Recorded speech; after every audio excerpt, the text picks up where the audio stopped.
lost in night, in the wood, shadows fight. Arms take gold, can't take flight. Power's gone, nothing's right. Cauldron cold, no more fire. Potions fail, dreams expire. Spirits whisper, call me liar. In the dark, lost desire. Purchase cry, echo loud. Through the fog, through the shroud. Mystic force, once so proud, now just whispers in the crowd.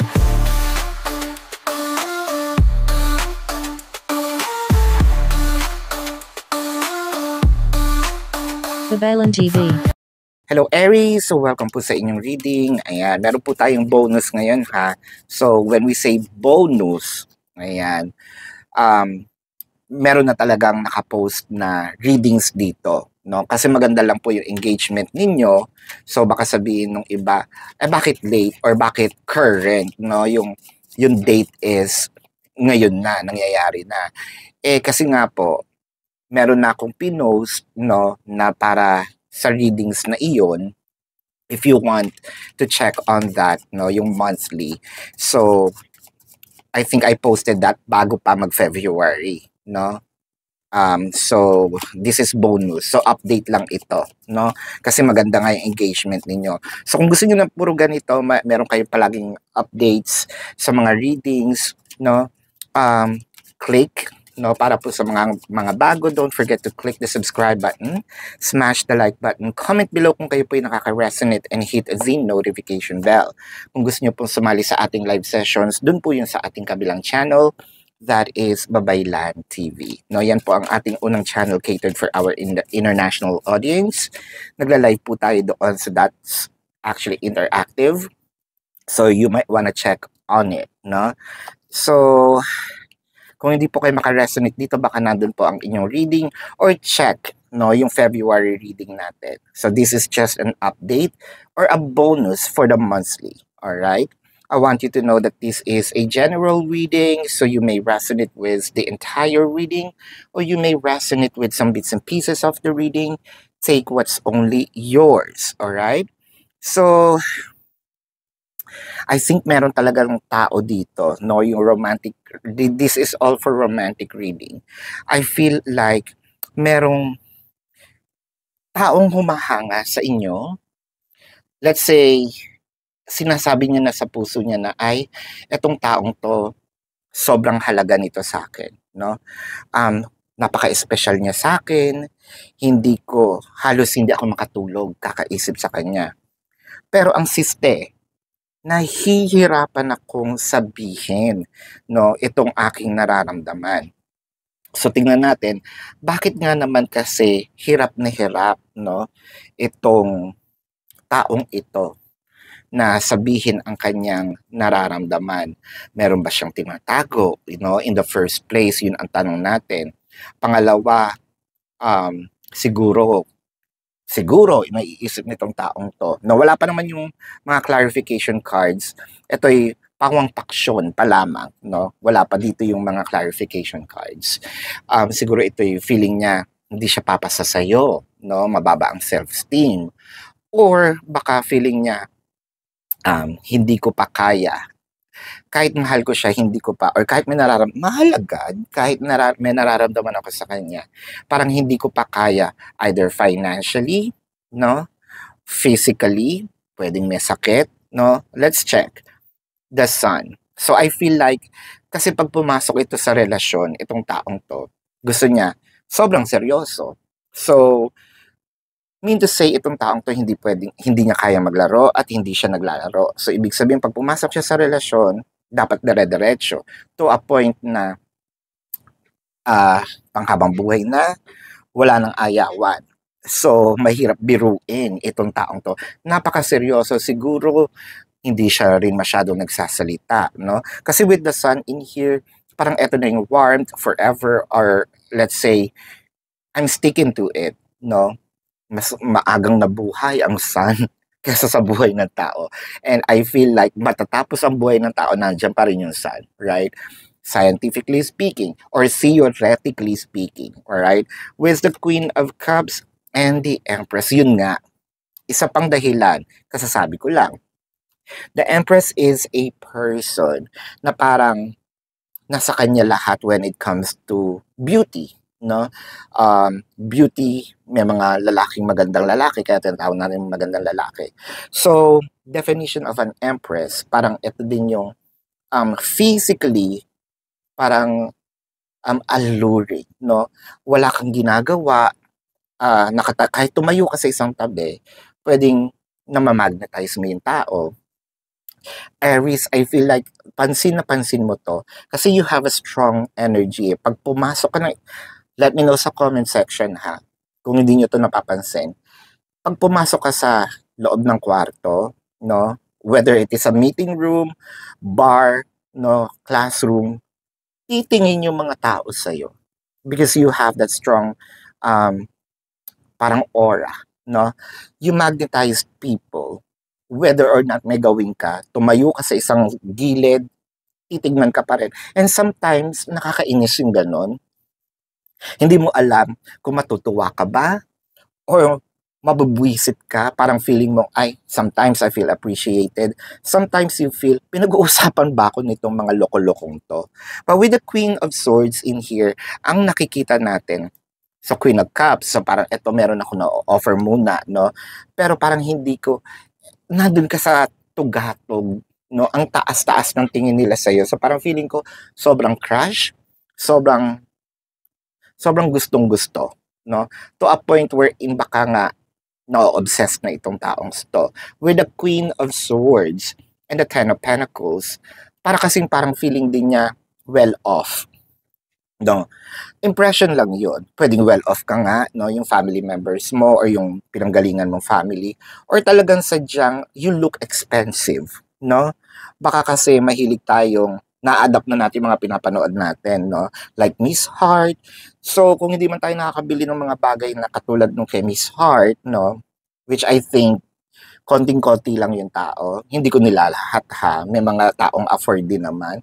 Pero, alam mo yung gusto kong sabihin, no? Parang pwede ka nang tumira sa bag na yon. How I wish, no? Sana yung bag na yun, tirahan na lang, no?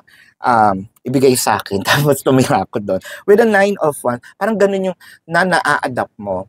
Hindi man ganun kamahal, pero kahit yung mga binibili mo kung saan-saan, kasi kahit okay yan, you know how to style. Iba kasi yung you bought it, and then you wear it. Iba kasi yung you bought it, but you style it.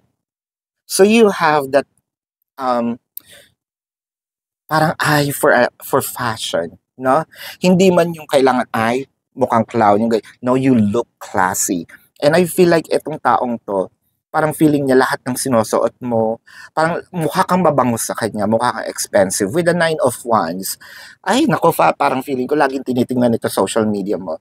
Lagi siya nakamasid sa Reels ba yun? Reels, My Day, Story, no? With the Fool card. Ayan, so either bago mo tong kakilala, or ito yung tao na medyo meron kayong age gap. Medyo either kung sino yung bata sa inyo. It could be a May-December love affair. It could not be. Pwedeng konti lang yung gap. Pwedeng nasa higher position, no? Pwede din ganun. Pwede nasa higher level of sa school, no? Parang grade. Talagang nasa grade tayo. 4th year college, tapos ikaw 3rd year college, may mga ganon. Or if not, probably yung maturity, no? With the 7 of Pentacles. So parang may inaantay tayo. Ano nga ba ang inaantay natin dito? With the 3 of Swords. So inaantay nating mag-heal. So this, I feel like this is only for those people na either you have been separated, just separated, you're still on the process of healing, you might still be in a connection, pero rough na yung situation. That's probably this person cannot also open up. Probably alam niya yung iyong mga, yung background, ano? So with the 10 of Swords, hirap na hirap siya. Hirap na hirap siyang ipakita ang tunay niyang nararamdaman. Pero obsessed itong taong to. Now with the King of Swords, parang feeling ko dadating pa yung panahon kasi nasa full card pa siya, nasa full energy pa siya, no? Yung parang bagets pa or parang bago-bago pa. I feel like dadating yung panahon na handa na rin siya or handa siyang ipaglaban, handa siyang parang tumayo, no, dun sa kanyang nararamdaman. Itayo, ano ba yung tatayo sa kanya? Siyempre, yung nararamdaman sa kanya. With the King of Pentacles, I feel like kung, uh, kung sa trabaho ito nangyayari, magkaparehas kayo ng trabaho, I feel like nagpapakahusay ito para ma-promote, para meron siyang maibubuga.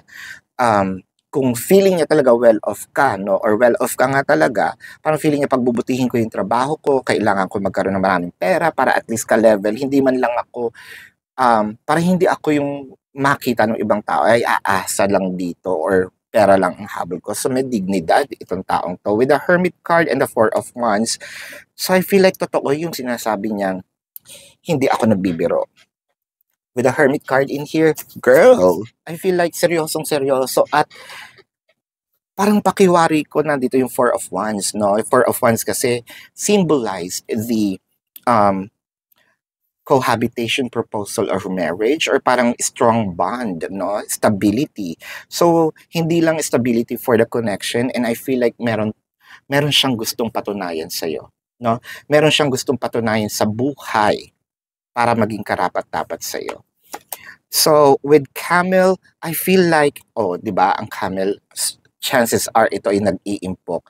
Kahit nag-iimpok ng tubig sa likod for the sake of sa haba ng disyerto, no, sa lawak ng disyerto. Mainit man, challenging man. At least, I think that this person truly, sabihin nating tamed, no, medyo mabagal, pero yung sustainability nandito din sa kanya. Katulad ng sinabi ko kanina, yung parang firm yung kanyang desisyon. Ikaw talaga. So, well-focused siya sa'yo. Again, this is a bonus reading with the Echo. I feel like itong taong to, chances are, no, lagi kang naiisip sa kanyang pagtulog, ini-imagine ka niya, kinakausap ka niya, no? So again, tignan natin ang message ng universe sa'yo. Gusto ko lang po ipaalala na doon po sa kabilang channel, Babaylan TV, no? Diyan po tayo nagla-live. Pwede rin po kayo magtanong dito sa comment section. No, meron din po tayong ibang readings doon, so you might wanna check on it. And pwede kayo magtanong dito as long as the question po is answerable by yes or no. No? Pero kung hindi naman po kayo papatulugin ng yes or no, dumiretso po kayo dun sa ating description box. There is a link. Click the link, you will be routed to my website. Nandun po yung information, the QR code, the amount per question, the name, no, and yung question form. Ayan. I also created a 4 questions plus 1. Take advantage of it. And if you want to book a private reading, nandun din po siya. The message of the universe for you is obstacles are detours in the right direction. So I feel like meron man tayong mga challenges sa buhay, no? Meron man tayong mga agam-agam, problema, especially yung mga painful situations. I think hinahanda ka nito para sa totoo mong destinasyon, no?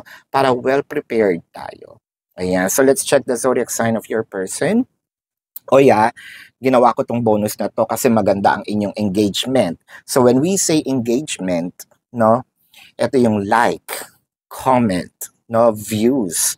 So, might as well, kung gusto niyo ng mga updates na ganito, bilang pasasalamat, no, kasi maganda nga ang engagement, gawin niyo na rin. Click the like button, share the video, comment, kahit heart, amen, no? Let's check the zodiac sign of your person. Virgo, Leo, Taurus, Sagittarius, Libra, Capricorn,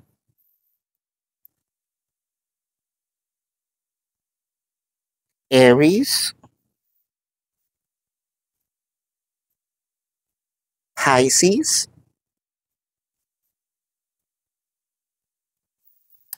So this is your reading.